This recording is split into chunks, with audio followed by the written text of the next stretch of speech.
Hey everybody, it's Jason Blaha here. You guys know what time it is. Time to talk about current events in the online fitness community. And for those of you who like these type of videos, please remember to click like down below. If you aren't subscribed yet, please hit that subscribe button. But on to the point. I've had numerous people say, Jason, will you talk a little bit about the Mr. Olympia where you covered it all? We know you don't like bodybuilding. We know it's not what you do. So, because I had so many requests, I thought I would talk about it for a bit. And I've got to try to spin this in a positive direction because I'm trying to keep my channel really positive these days, more uplifting, more towards good information and constructive criticism. And it's hard for me to do that with bodybuilding. Now, a lot of times you get people who say, well, Jason, if you don't like bodybuilding, why do you talk about it at all? Well, number one, because it affects my industry. It affects my peers. It affects many of my followers. It affects even some of my clients because it's been more or less pushed into the fitness world. Even though it really shouldn't be there, it's been pushed into it. And here's what I would say back to a lot of you out there. There's a lot of you who don't like Donald Trump or you don't like Hillary Clinton, but you still talk about them, right? You see the point? You might be critical of them. I'm critical of professional bodybuilding and bodybuilding in general. And it's not because I tell guys they shouldn't care about looking good. Look, if you want to look good, if training to be more attractive and following a good diet to be more attractive is the motivation that you need personally, to get under a barbell or to, eat some extra vegetables and not eat as much junk food. Look, if doing things to look better, to look more attractive physically, will help you be healthier, I am all for that. I would say go for it, do it. The problem is that bodybuilding is incompatible with that. And I don't even mean just the IFBB, I mean all competitive bodybuilding. And there is no uncompetitive. I don't recognize that term. That's just someone who trains for hypertrophy and goes on a diet every now and then. The problem you have, though, with stuff like the IFBB, I mean, it came around, and I don't know who any of the guys are this year. All these guys who took the top five, I only have ever heard of the fourth and fifth place. These guys who came in, who took the first, second, and third place, I have never heard of any of them. I've never seen any of them in my life. They've never come through my social media feed. So I literally have no clue who they are. I covered Dexter Jackson because I do know who he is. Obviously, he's been in this a very, very long time. I know who Dexter Jackson is, but not these other guys. But I've also kind of pointed out, here's our problem with bodybuilding. They don't really have anything useful to offer the rest of us, right? And I would suggest, for those of you, if you really care about health, if you really care about fitness, you really care about your well-being, quit promoting this stuff. That's what I would say to the other channels out there, the other fit pros. Look, guys, if you guys really and truly are a fitness professional, okay? If you are a fitness professional, you really and truly care about the health and the well-being of your followers and their fitness, quit promoting this whole pro bodybuilding thing, guys, because it's just incompatible. It is incompatible with any sort of fitness or healthy lifestyle. Now, that's the same reason, even though my thing is strength sports, you guys see me not really push certain things. You don't see me push the world's strongest man. I think strongman can be fine. World's strongest man, it's absurdly unhealthy. That's not a fitness lifestyle. None of those guys are healthy, not one of them. Might look at them and respect what they do as athletes, and I do, quite a few of them, not necessarily all of them, but I do respect what they do as athletes. Some of them are very good athletes. I can respect that, but it has no place in fitness. The same thing in powerlifting, big part of my world. Powerlifting can be part of a healthy lifestyle, but there's a fine line with that, isn't there? Right? There's a fine line. There is a threshold that you can cross. And people need to remember with powerlifting, most powerlifters are at a healthy body fat, by the way. Most people aren't aware of that because they haven't been to any meets. Most powerlifters are at a healthy athletic body fat. That's actually the norm. The really fat guys you're thinking of are the exception, but they are there, and I try not to promote that because it's not healthy, it's not fit. That's not what I want to promote to people. Now, I'd say it's their choice to do that. If they feel that they need to become morbidly obese to break a record and that's their life dream, that's their prerogative. People have to follow their dreams, and I get that, I understand that, but I'm not going to promote it. See the difference, guys? I'm not going to promote that because that's very unhealthy. Or even guys I know who they eat entire handfuls of Anadrol, right, before a meet. or going into a competition. I'm not going to promote that. I don't think that's a good idea. I don't think we can promote health and fitness when we're promoting the guys who I know who use very excessive amounts of stuff, and there are plenty of them out there. There are plenty of them who are using excessive amounts of stuff just like the bodybuilders are. They're there. Not necessarily the norm, but they exist, and I know a few. I try not to push and promote them too hard, even though I might like some of their stuff.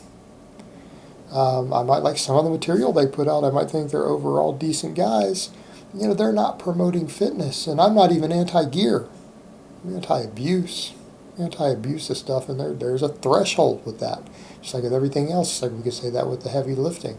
Right, there's a threshold. I don't think max effort work is inherently dangerous or harmful to you. And done incorrectly, it can be.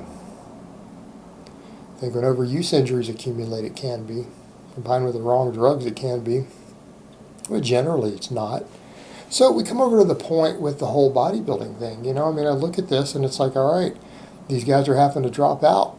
A lot of these guys, they can't hang in this game as long as they used to. There's other issues at play. We're starting to see kind of the craziness of bodybuilding come out a bit. We just saw this whole situation with the Sean Roden guy who I only learned about this year who he is. Unfamiliar with him before that. People had to remind me that Phil Heath wasn't Mr. Olympia because I'd never heard of Sean Roden before the whole incident he went through. And, we're seeing kind of that darker side of bodybuilding bubbling to the surface. And that's what I would point out to people. And I want to try to stay positive. But, man, I've seen the dark, dirty, repugnant side of the bodybuilding world and the bodybuilding culture. And there's some really dark stuff that happens in there. And it's more than you guys think. It's way more than you think. And it's a lifestyle that a lot of younger guys get caught into because it gets glorified on social media as this wonderful thing, then it becomes their dream, and they don't realize how bad it is till they get involved. They don't realize the party culture. They don't realize the prostitution culture. They don't recognize not just the anabolic abuse, because a lot of guys don't want to admit that. They don't want to say, hey, yeah, we all know they're using some stuff, but people don't understand sometimes how much it is. And they don't even understand the reason a lot of these guys have to train the way they do, and they don't know how to train.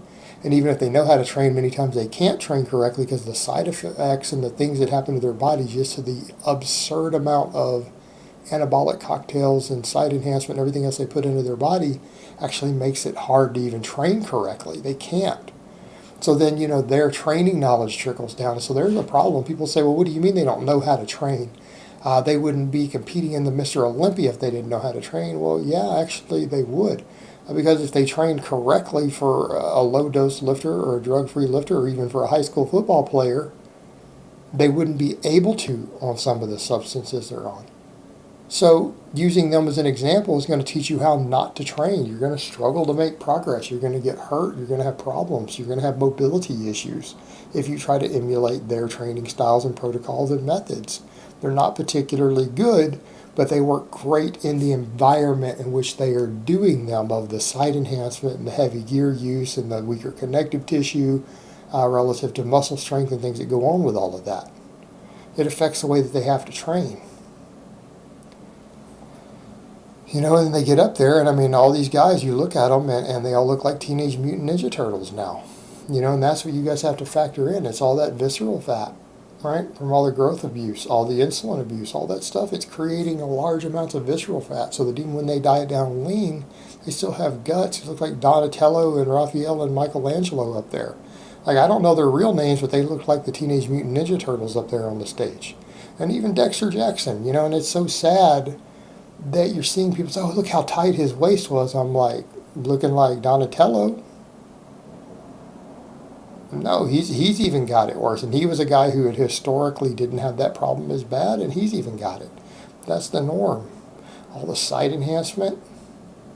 That's why a lot of them can't train correctly. They're penning so much stuff into their biceps and delts and triceps and everything that they can't even move correctly anymore. There's so much junk being penned in there. It's a sad situation. And quite frankly, that's what I would tell people. Look, you need to understand that is a very dark world. And it's a world that you can't follow or be involved with if you really want to be about fitness.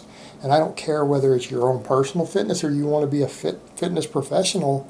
Like if you're going to be a fitness professional and you say you want to be a coach or a trainer and you really and truly want to help people, you have to distance yourself from that. You really do, guys.